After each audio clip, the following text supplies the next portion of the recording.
All right, everybody, and welcome to your better late than never episode of Geek Vice, the official podcast of sitting in the dark on your couch talking to the World Wide Web. Anyway, speaking of the World Wide Web and talking, our host Morph is ready to talk about some serious stuff like toys and comic books. That's There's right. nothing more serious than that. Welcome, everybody, to Geek Vice, episode number 103. Two geeks trying to be. Oh, fucking hell. I already started this thing off all wrong. How about we try this again? Ready? 3, 2, 1. Two geeks struggling to be heard across the vastness of the World Wide Web. We dare to go where millions of men had gone before. I mean, really, someone had to show us how to do it. Thanks for joining us in our geekdom as we discuss all things geek and sometimes relevant topics. My name's Morph. That guy's Kip. Good evening, Kip. Good evening. How are you doing? I feel like I'm hosting a horror show with the darkness here. Yeah, I kind of like it. And the fact that we see more of the ceiling than we do of your head. You're like the floating head. I am floating head. I'm like, what's his name on that Tool Time show? Oh, yeah. Wilson, yeah. Wilson, yeah. I'm leaning over the fence. Nice. So, if you're only listening to this, you have no idea what we're talking about. I posted, well, our normal topic for tonight was going to be comic books, and we are going to spend some time on comic books because I have some interesting, I have some frustrations, and I have some, thoughts that I had come across or things that I thought was interesting about the Transformers Combiner War saga. And, but also, this week there's been a lot of video games that have come out, and we would be remiss if we did not discuss them. So I know I've been playing a computer game that is really, really old. That just makes it look really creepy. But you have a new game. You have one of the games that came out this week. So that's right. So what do you got for us there, Kip? Well, I pre-ordered and received Star Wars Battlefront. And if I had a good light, you could tell that's what that was. Oh, you can see it. All right. And I got it last night. I had bowling last night, so I didn't get to play very long. And then I played about an hour before the podcast started. And holy cow, the graphics are amazing. It's probably the best looking game I own. And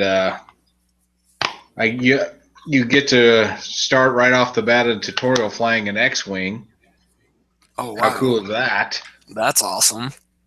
It is a first-person shooter in the multiplayer, but it has something that you would enjoy, Morph. Okay. And that is you can switch to third person. What? Yep, so you can play your multiplayer in third person. Oh, that's kind of cool. Yeah, I know how much you don't like first person. Yeah. So. I like being God and being able to see a lot more. Well, you do have a God complex from what I hear. That I do. I can't argue that one. Yeah. Well, I'm having a really good time with it so far. I completely suck at the multiplayer. I have a KD of 0.72 or something like that. So every time I get 7 kills, I died 10 times. So I'm that awesome.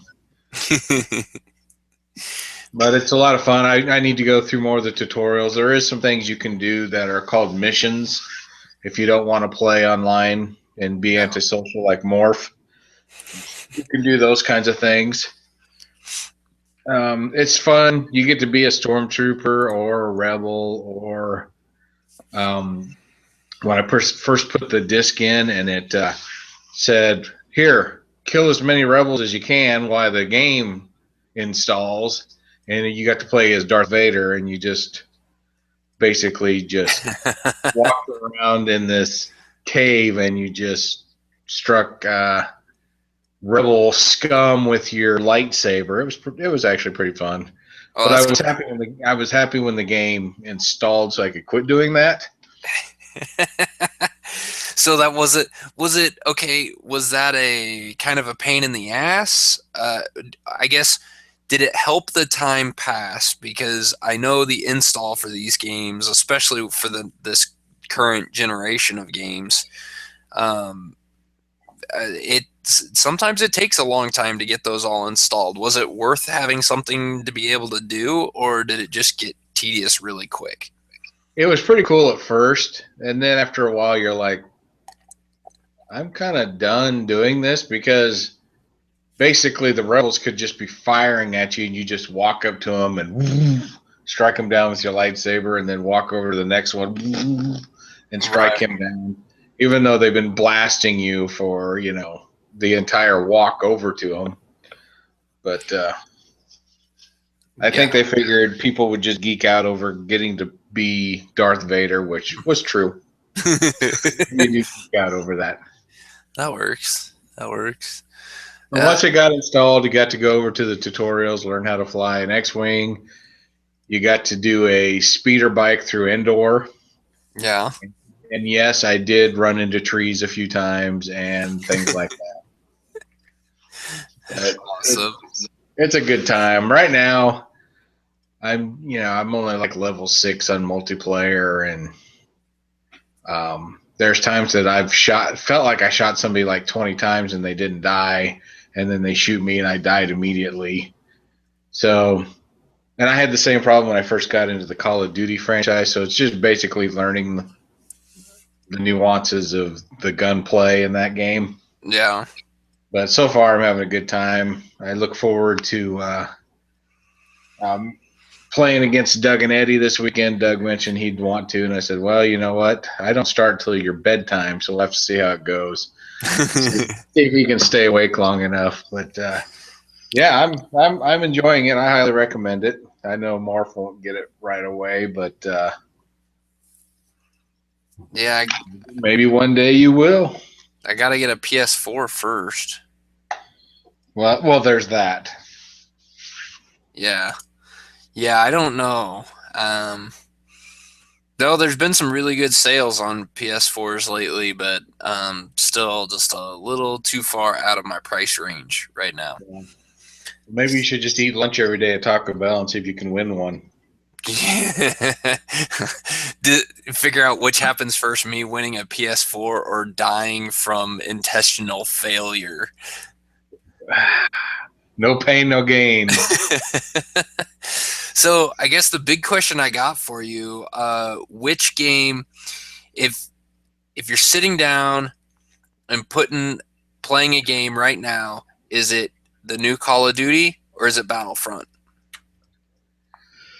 Today it's Battlefront, but and I think it's just getting used to the gameplay and things like that. It's the new shiny. Right. So that's going to take my attention first. I'd be curious to see, like when I'm off work for the Christmas break, which one I play the most. Yeah, that'll be curious to see. Especially because it's not like the Call of Duty game is that old. I mean, that came out 2 weeks ago. Yeah. So yeah, and it's right here. Hey, look, there's my face. It's right here. Yeah. So, which will he choose? That'll be the big question. We will ask this after the first of the year and see what you played more of.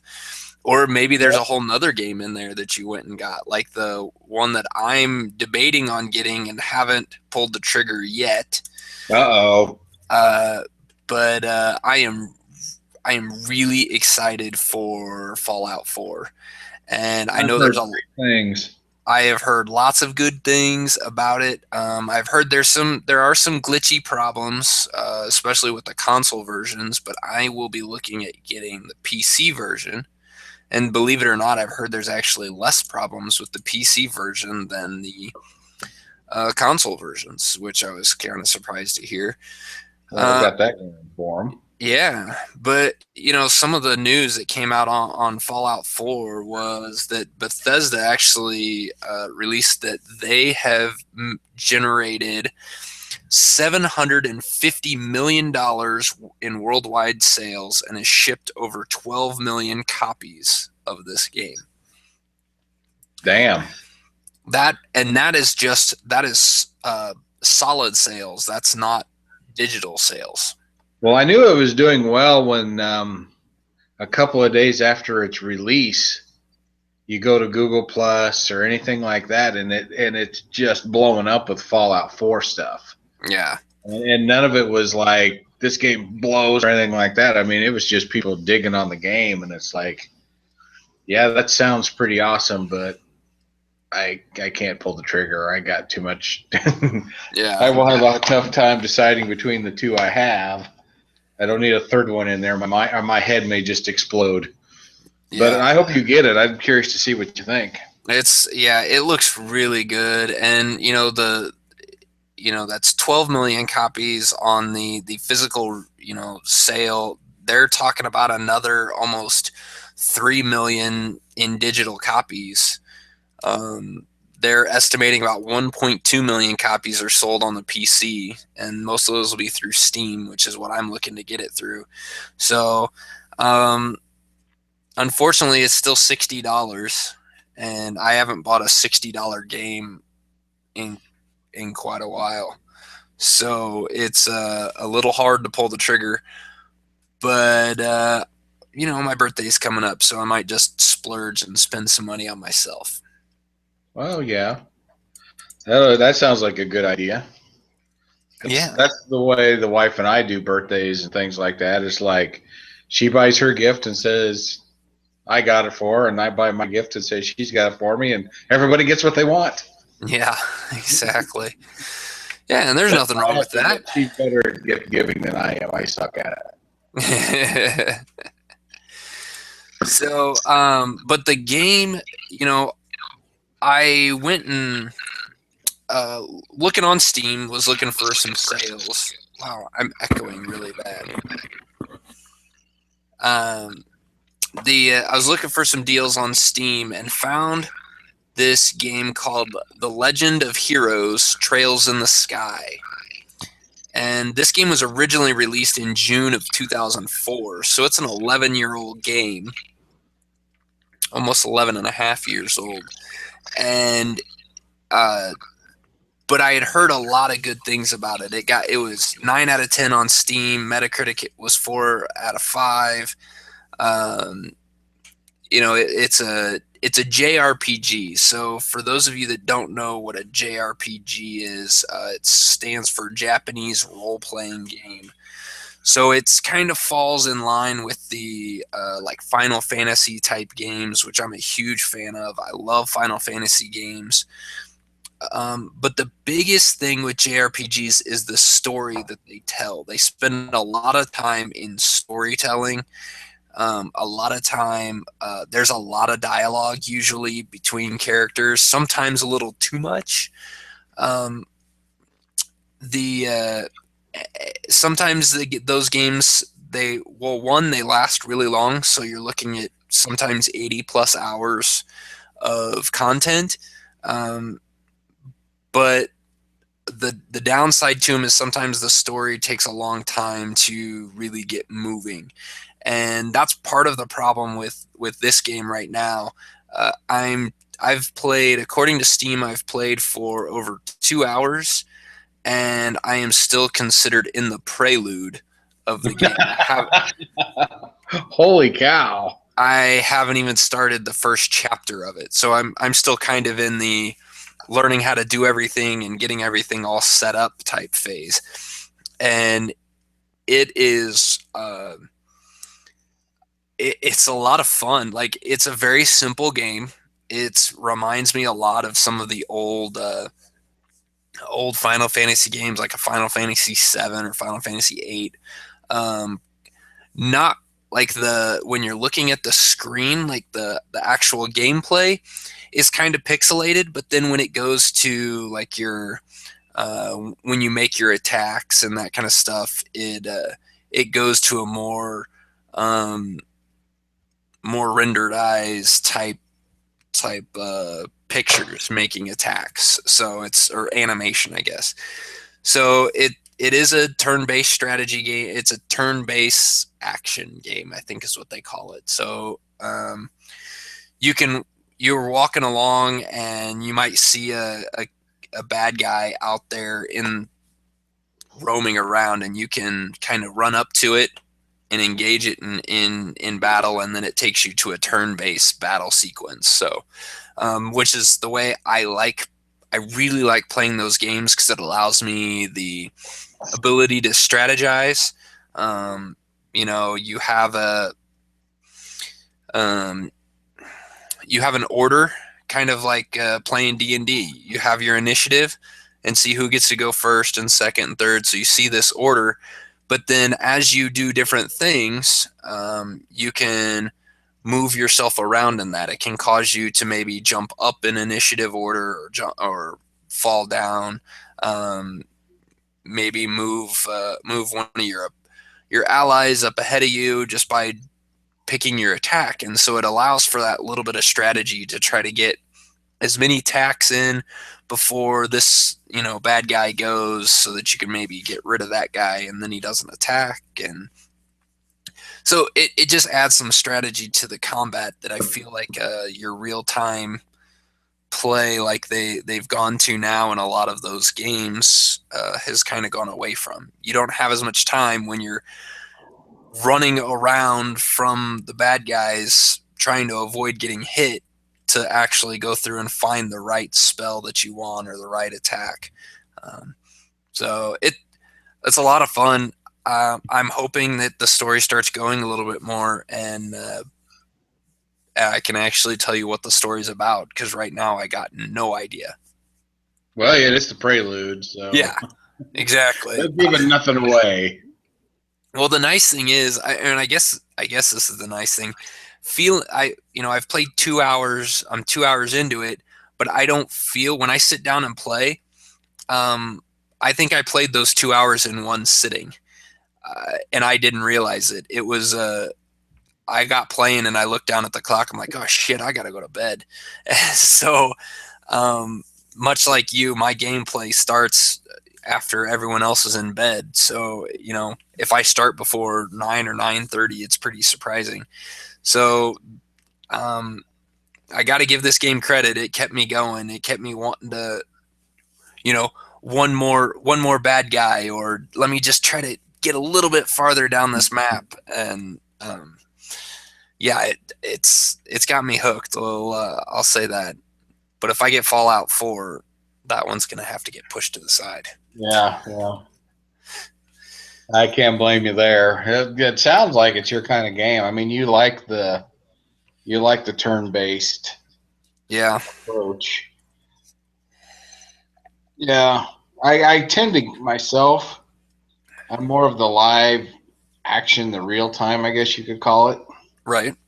But I've played some turn-based stuff back in the day that I really enjoyed. Of course, I can't think of any of the names right now, but yeah. So I don't know if I had a point there. I just was talking. Yeah, you're fine. You're fine. Yeah, the the other thing that I have on here, we'll get into the comic book part here, but this kind of thing that I ran across, and I put this on there on Monday night, when Kip over there was having computer issues, and so instead of recording, I decided to go in and start looking at all the comic books, start putting some more comic books on my tablet, and realizing that I am so far behind that I don't think it's actually physically possible for me to catch back up. I'm fallen so far behind, and it's not that I'm not reading comic books, because I'm reading 2 and 3 comic books a night, but there's so much stuff out there that I want to read, and it's not just comic books, it's TV shows as well. I haven't watched any Flash. I haven't watched any Arrow. I haven't watched any Supergirl. all these shows that I want to watch, and I haven't watched any of them because I'm watching season 1 of The Blacklist. But it's the idea that and one episode is 40 minutes long, and like I said before, I don't start doing stuff until 9 o'clock. So you get a couple shows in, and then it's I better start figuring out how I'm going to go to sleep, because I'm not going to get up the next morning if I keep going. And this never-ending cycle is just made me realize on Monday that, you know what, I am really far behind on everything that I say that I want to watch or that I want to read, and I don't know that I'm ever going to be caught up. It's a tough deal. I mean, we have a DVR full of Arrow and Flash and all those, and we seem to get about 2 or 3 shows a week watched, and the rest of them just kind of pile up on us. So I guess we need a day where it snows really hard, nobody can go to work, so we can watch a lot of things off the DVR. Yeah. Well, and the big thing that comes up, and we'll talk about this next week, I'm sure, because I'm at least going to get the first episode in, and that is Jessica Jones starts in 2 days. 2 days from recording this, so yeah, I'm gonna try to get some Jessica Jones in this weekend. Yeah, me too. That sounds kind of creepy. I know we're gonna see the last Mockingjay movie, but Jessica Jones is definitely going to be high on the priority list. Yeah, that's way better than Mockingjay. I have to agree. I'm not overly excited about it, but I think it'll be pretty good, and the wife really likes it, so we'll go see it. There you go. And make up for some of the crappy movies I take her to, so it all comes out in the wash. Yeah, I can understand that. I'll never be forgiven for taking her to Battlefield Earth. Yeah, see, my wife and I seem to have like a love-hate relationship for the movies that each other picks. I drag her to go see things like James Bond, and she drags me to go see things like Twilight. So we can't go see a movie that we both want to go see. We have to torture each other. I don't know what the deal is. Maybe that's why we don't ever go see any movies, because we can't agree on one movie. So, yeah. That's hilarious. So, I kind of want the main topic for today is the Transformers Combiner Wars, and I read this. This is a comic book series, and I didn't realize this, but when I was at the store, we went to Toys R Us over the weekend to kind of do some idea shopping for Christmas gifts for the kids, and we walked down one of the action figure aisle with the other Transformers in it, and there were action figures for Transformers Combiner Wars. These are they're the actual, Transformers from the comic books in toy form, and they even the big thing with the Combiner War is this idea of the new combiners. So if you remember Generation 1, you remember the Constructicons. They were the construction equipment that would you could transform them and combine them together into a bigger robot that was Devastator. And yes, I know all this stuff, and it's kind of pathetic, but I like Transformers. So, but they have those out in the stores again. And at first I was like, well, that's kind of cool. There must be a TV show coming out on it, because that's what the original Transformers TV series, the Generation 1, that's what it was made for. It was made to sell toys. And so I'm like, well, I can't really see them using comic books to sell toys. But then I got to looking in the box. You could go buy one of the characters. In the box was a comic book. And it was a comic book tie-in to the actual series that I read. And I'm like, you know what? That's actually, I don't know. I think that's a really good idea. You get these kids wanting to see Transformers, and I guess I don't know if it was. I'm kind of curious on the marketing idea behind that. Are you trying to get more? You trying to get kids to read the comic book? Because the comic books that I was reading on this, I'm not sure that a kid would really understand them. It's a little bit more, not necessarily adult themed, but it's very political in its sense. It's very, I mean, it's the idea. I guess I should talk about the actual story itself before we get into all that. Um, it takes place post post Autobot Decepticon war. The war is over. They have re-inhabited Cybertron, and Starscream has actually been voted in as president of Cybertron.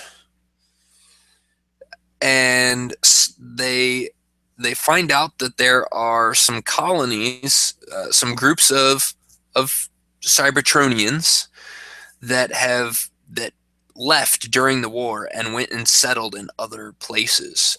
Basically, started their own colonies because they didn't want to fight in the war. And now Starscream has found a way to contact these colonies, and he's trying to contact them, and basically in his very conniving, backstabbing type way, uses his the combiners to basically, he lets one loose on this colony and then uses one of his other combiners to come and destroy that one, or capture that one. So he basically wrecks their planet, and then he comes in to save the day. Comes in and brings all his people with him and all his resources from Cybertron to help rebuild their city and gain their thanks and their loyalty. And so it's not a very straightforward story. It's a lot of backstabbing. It's a lot of side conversations. It's a lot of wheeling and dealing. Very political in its sense. So it's not something that I would think a kid would be able to pick up. So that brings me back to this idea of toys. Who are they marketing these toys for? And are they trying to get kids? I think I don't know. I kind of felt like it was a bad choice. Well, maybe they're thinking, the kids will bug their parents into buying them the toy, and then the parents will read the comic book. Yeah, I don't know. That's a reach. Yeah, I was kind of surprised. I mean, they've got lots of Transformers cartoons. There was Transformers Prime that was out not that long ago. I think that one's finally wrapped up, or I think it got canceled or some sort. I haven't seen new ones of that one. There's Transformers Robots in Disguise, which is a little bit more kind of your lower age level, probably your, I don't know, pre-teenage, you're like 7, 8, 9 type age group. So there's plenty of Transformers cartoons that they could, if they were trying to sell toys, and they do sell toys for those. There were some of them there, but the ones they had the most of was this Combiners War. And so it got me looking. I went online and started looking at the Transformers wiki, which, yes, there is a dedicated wiki to Transformers. I think there's a wiki for everything. Probably. But started looking into it, and um, I after reading this, I remembered hearing about it at San Diego Comic-Con this year. Hasbro actually announced that they were partnering with Machinima, which is a animated animation studio, to create a Combiner Wars TV series, but it was going to be for older audiences. And I remember reading that and seeing it, but again, there hasn't been any additional information put out about it. But it was just the idea that, oh yeah, this would be really cool if they made an adult TV series that could actually make, I don't know, maybe it would convince people that Michael Bay sucks at making Transformer movies and they could get some actual writers in there. Yeah, well, he did his best to destroy the whole franchise, but it didn't work. I, I Morph is still buying the stuff. yeah. I would like to see maybe I could still hold out hope that they can do an adult audiences, maybe like a Netflix original series that's dark and gritty and actually has some story to it that's all about Transformers. That would be really cool. That would actually really be cool, and I would watch that. Yeah. I liked the first Michael Bay Transformers movie. It has gradually gone down. Well, sometimes not so gradual. But yeah, if they could come up with something like that on Netflix, heck yeah, I'd watch that. Yeah. I think it'd be really cool. I love Transformers. And if you're looking for a series to get into that's not really superhero, because this really doesn't there's really no superhero story in the Transformers books that they're doing now. They are very adult minded. You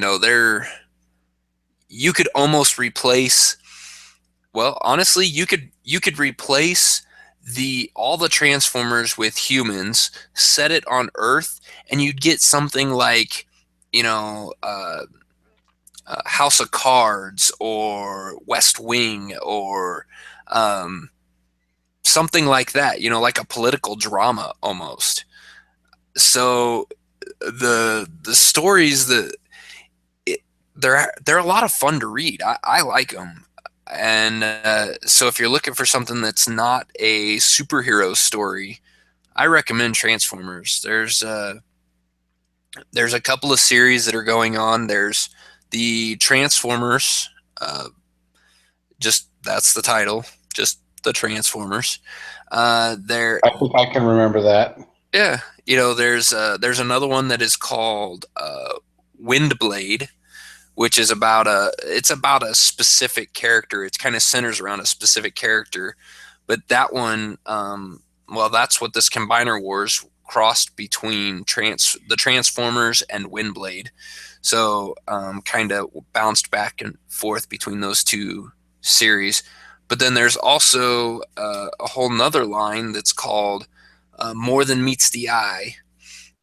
And that one deals with a whole bunch of Transformers that have kind of gone off on a ship in search of stuff and run into things. And it's kind of like it's almost like a bad guy of the story arc.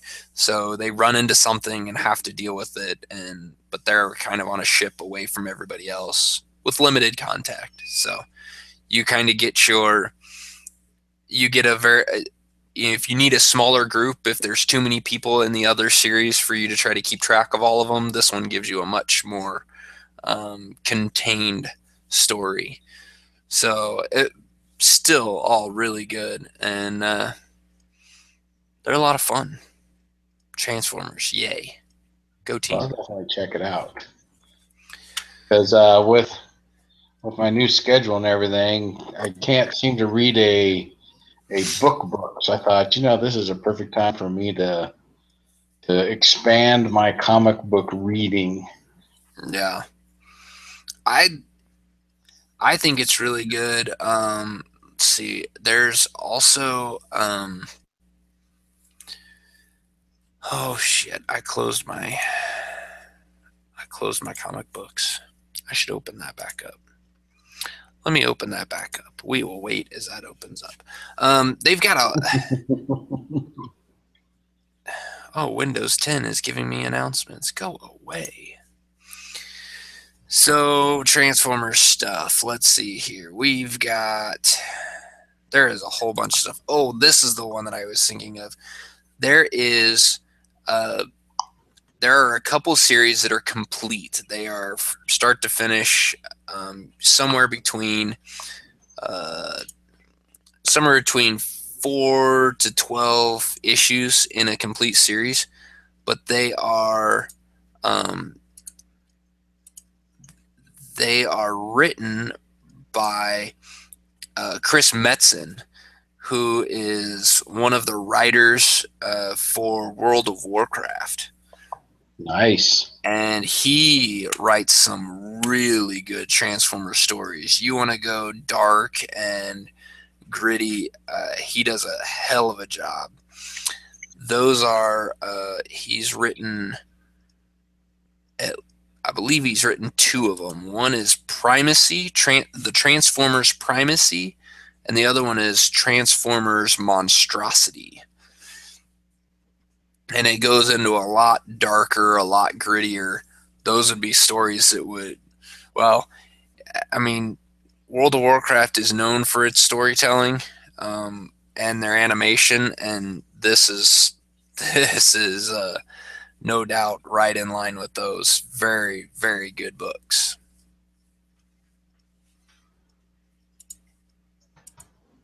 Sweet. Then, of course, if you want to go old school, you can get. I have all the original Transformer books too. So, well, of course you do. Why not? So I don't know what all I had to say about that, but I really enjoyed it. I think it's cool. I love Transformers. I hope that they can come out with some good stuff that maybe change the way the movies are going. But as long as they keep making money, it's going to be really hard to do that. So, well, the big question though is, are you going to buy any of the Transformer toys for your sons?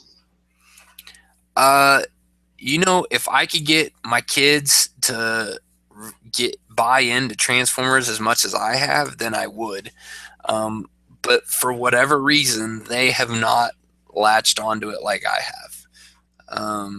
My oldest one right now is really big into Pokemon. And as much as I don't really want him into Pokemon, when I was a kid, I did the same thing, and I'm hoping that it's just a phase and he'll get over it. Is there a reason you don't want them to be into Pokemon? No.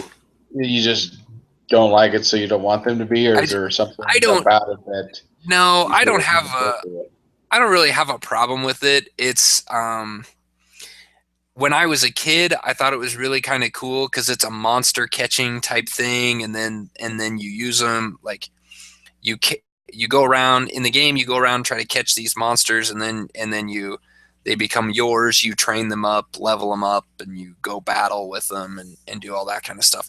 So I liked the concept as a kid. Now that I've gotten older, and I look back at it, I realize how messed up it really is and how it doesn't really make sense. You have, the idea is that these,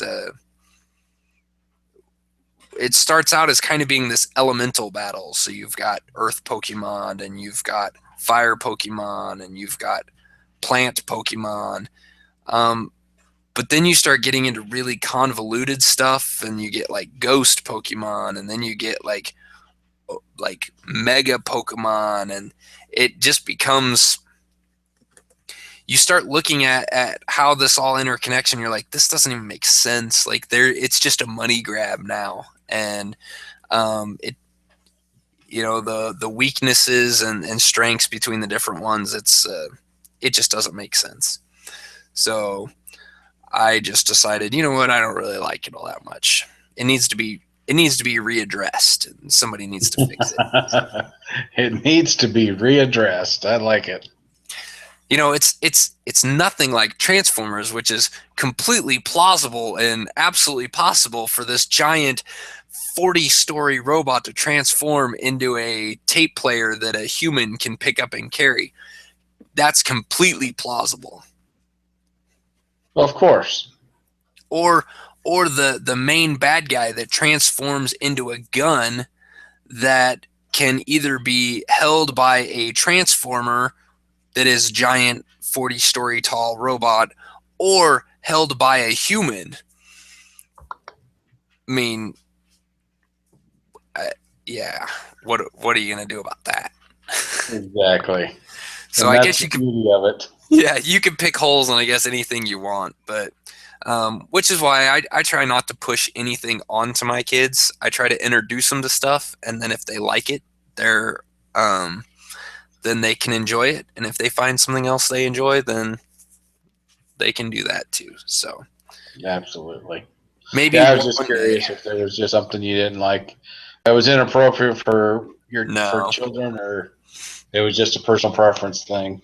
yeah, it's just kind of I think I outgrew it, and but I know there's a lot of adults out there that like it. So they it's a big card game too, and I know there's hundreds of people that play it, maybe even thousands of people that play it. So Probably. uh, to each their own. Your mileage may vary. It may. So that's what we got for this week on Geek Vice. Yeah. You got anything else you want to throw out there? Well, as of today, we're 30 days from Star Wars. Oh, that's right. 30 So days that from. is pretty exciting. I'm looking forward to that. We actually purchased our tickets ahead of time, and we just kept going. So we are going to go see it twice. Nice. So you're going to go see it twice opening weekend? No, we're going to see it that Saturday, the 19th, and Okay. then we have tickets for Christmas Day. Awesome. Yeah. Very cool. Are you actually going to get out of the house and go see it, or? There is a possibility for it. I won't go see it opening weekend. I know that for sure. But my wife and I had kind of talked about if it, depending on what people think of it, we might actually try to take both kids to go see it. So it's got to be. I don't know what it's rated right now. What is it? Is it rated PG-13? Or does it Good have a question. rating yet? I don't know. Let's see what the IMDb's have to say.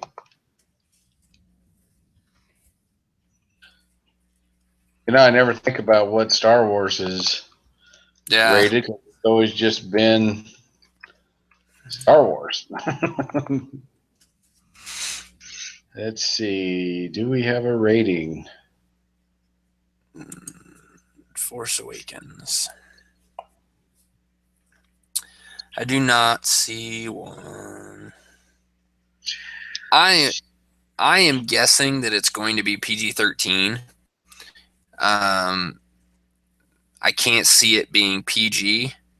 Uh, but on the same side, I don't know that PG-13 is really all that bad. No, it's pretty tame. So, it, but that's going to kind of decide whether or not we take both kids or just one kid. So it's a debate right now. It's that's why we won't go see it opening weekend. We're just going to wait and see what is said about it and whether or not we think we can take the little one to go see, because the little one is only 3 years old. He's almost 4. So as long as it's not too bad, there's a chance that I will get out and see it. Let's see.